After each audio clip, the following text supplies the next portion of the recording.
You haven't been down here in a long time? Trying to find out more about our jewel thief. Ran her prints, unless she's lost a lot of weight. She was wearing someone else's fingerprints. She's good. She may be, but we have a trace on the necklace. You do. So I cross-referenced the address she went back to with police data on high-end B and E's and Selena Kyle. The databases are full of close calls, tips from fences. She's good, but the ground is shrinking beneath her feet. We should send the police before she fences the pearls. She won't. She likes them too much. And they weren't what she was after. What was she after? My fingerprints. It was printer toner mixed with graphite on the safe. It gives a good pull and it's untraceable. Fascinating. You two should exchange notes over coffee. So now you're trying to set me up with a jewel thief? At this point, I'd set you up with a chimpanzee if it brought you back to the world. There's nothing out there for me.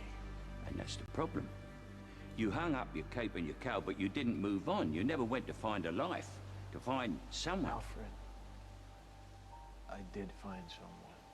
I know, and you lost them, but that's all part of living, sir. But you're not living. You're just waiting, hoping for things to go bad again. Remember when you left Gotham? Before all this, before Batman?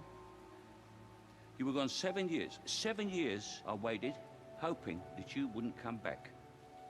Every year, I took a holiday. I went to Florence. There's this cafe on the banks of the Arno. Every fine evening, I'd sit there and order a Fernet Branca. I had this fantasy that I would look across the tables and I'd see you there with a wife, maybe a couple of kids. You wouldn't say anything to me, nor me to you. But we both know that you'd made it, that you were happy.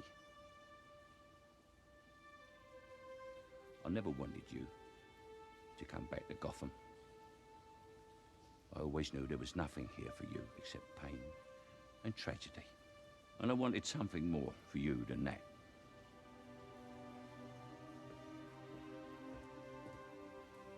I still do.